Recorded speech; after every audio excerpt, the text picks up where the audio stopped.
So, what I would like to present today is a, a group of three cases that we came across at our hospital. Initially, I have just switched to a new medical university, but the group that where I did the study is the one that has been just introduced to the participants over here. So, firstly, thank you for giving me this opportunity. And quickly, I am going to just summarize tell you about what I came across, our group came across. So, this is a short case series of JAK2 negative polycythemia vera. In our setup in the West, UP is Uttar Pradesh. That is the state that I live in India. We work in a very small, mostly a peripheral setup. So, being able to diagnose things like this becomes a big thing for us because we are resource limited.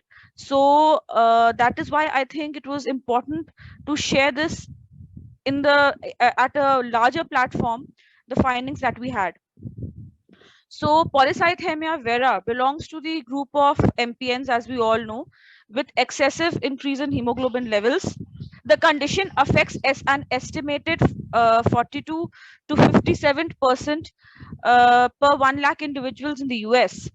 They are clinically, these cases are characterized by non-specific symptoms such as fatigability, pruritus, early satiety due to splenomegaly, increased risk of infections and thrombotic events. JAK2 V617F, the JAK2 mutation group that the WHO takes into consideration is two types. One is the V617F and the other is the exon 12 mutation. Mostly what we get in polycythemia vera is JAK2 V617F in 80 to 90% of the MPNs, and exon 12 mutation is seen in around 4 to 5% of the cases. Now, activation of JAK2 by either point mutation or the fusion protein causes an activation of JAK and STAT pathway. And to all those who have studied carcinogenesis closely, JAK and STAT pathway, the Janus kinase pathway, is a integral initiation point of the proliferative pathway, which helps in cell proliferation, and sometimes when there's mutation, then an abnormal proliferation leading to cancers. While mutations in JAK2 are reported in numerous MPN phenotypes, exon 12 mutation is specifically results in erythrocytosis due to increased EPO signaling. As we will see, even in the WHO criteria, subnormal EPO levels with polycythemia vera have been mentioned. We all know that polycythemias can be either secondary due to specific causes like renal tumors, etc., or they can be primary. That is what we are discussing right now. And primary is known as polycythemia vera. In India, the incidence of JAK2 negative polycythemia is relatively high, reaching up to 18%. This data is from a recently published paper, which was done where they cited a case which was from Medanta, Delhi, from Lucknow. There were multiple authors to this paper. So this data is from that paper. So the first case that we encountered was that of a 21-year male who presented to the hematology OPD with complaints of paresthesias and often on headache for the past 6 months. He was on multiple symptomatic medications like painkillers, SOS, etc., but to no relief. On routine investigation, when we got a CBC done, his hemoglobin levels were fluctuating between 17.5 gram per DL and 18.5 gram per DL. He had frequent hemoglobin levels in the last 2-3 months, and it did not go down below the cutoff of 17.5, which makes it a proper qualifying criteria to diagnose, the first major criteria to diagnose this as a case of polycythemia vera, because as you all know, the WHO has now changed the level for both male and female as 16 and 16.5 instead of 16.5 and 18.5 gram per DL, the cutoff. He had iron deficiency for which he was on a single oral iron tablet. No definite organomegaly was seen. In hematology OPD, he was investigated for polycythemia vera, keeping in mind the WHO criteria. His serum EPO levels were within normal range. JAK2 V617F exon 12 mutation analysis came out to be negative. A bone marrow aspiration and biopsy study showed hypoplastic marrow for age with erythroid predominance. The approximate cellularity on the biopsy was around 65%. The boy was around 20 years of age. So by the basic formula that we use, 100 minus age, it should have been somewhere around 80%. So yes, there was some hypoplasia and some erythroid predominance. Not a classical picture for polycythemia vera, not a classical picture documented in polycythemia vera's JAK2 negative positive, as well as in polycythemias in old age or young age. But we have made this diagnosis mostly on the clinical response that we got. In view of the clinical suspicion of JAK2 negative PV, he was being treated with ecosprin. Phlebotomy has been done every 3 months, and supplemental iron orally is being given.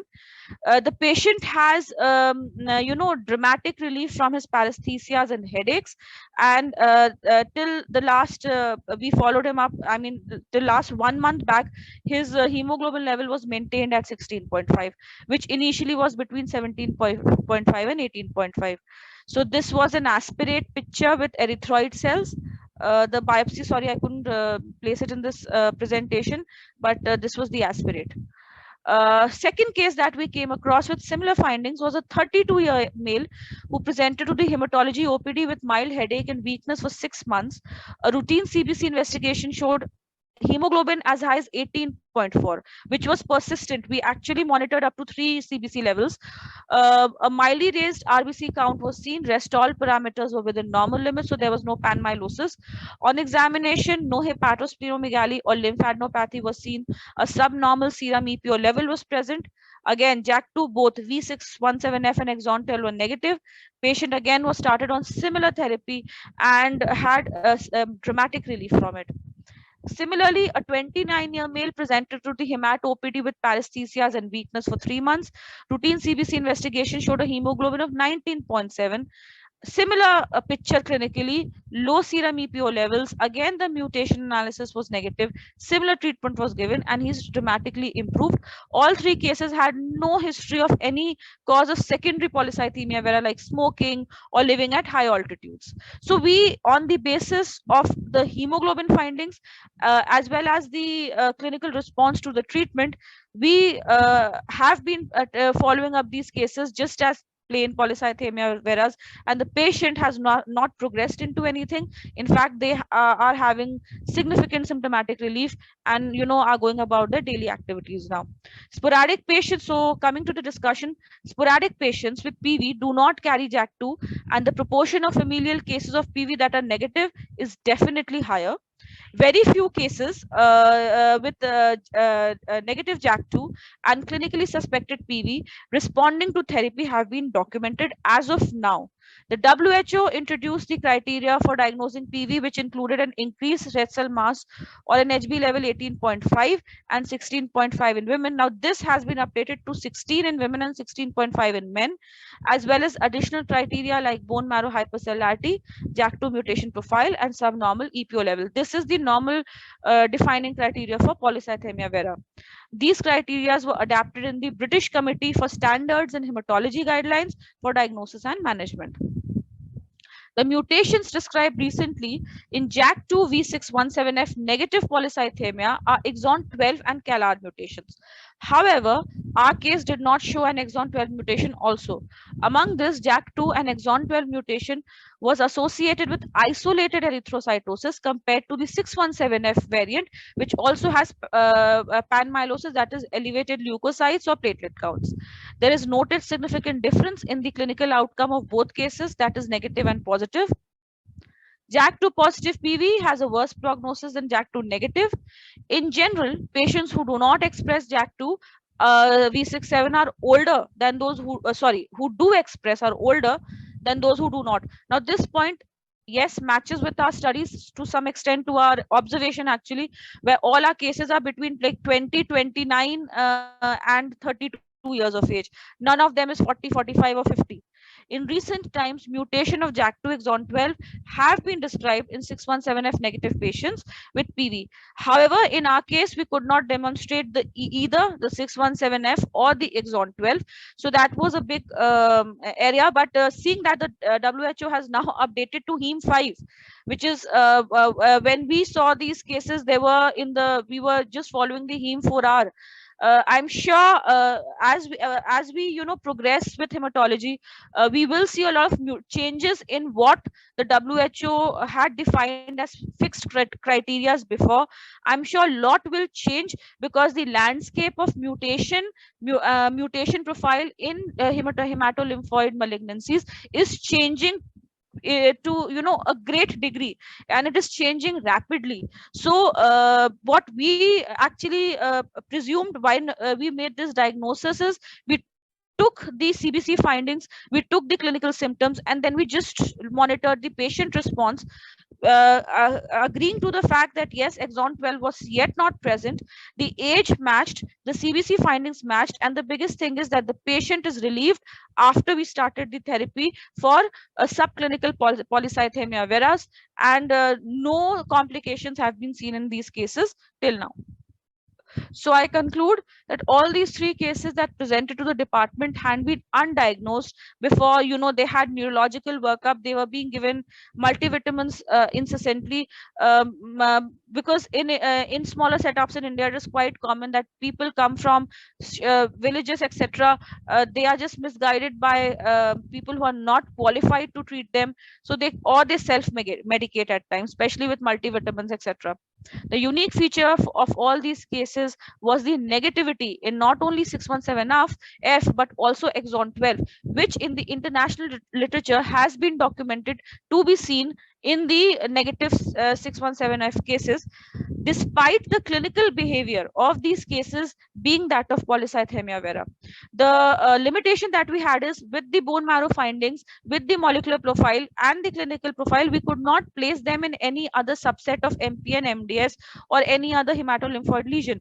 But clinically, they did behave like PV, and clinically, they did get relief with the treatment that we normally give to patients with mutation profile of PV.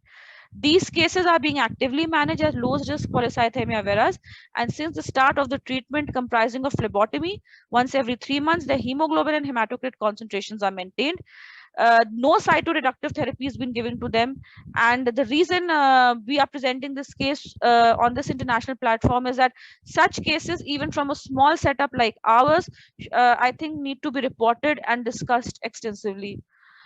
So these are my references, and I would like to thank the organizers as well as the participants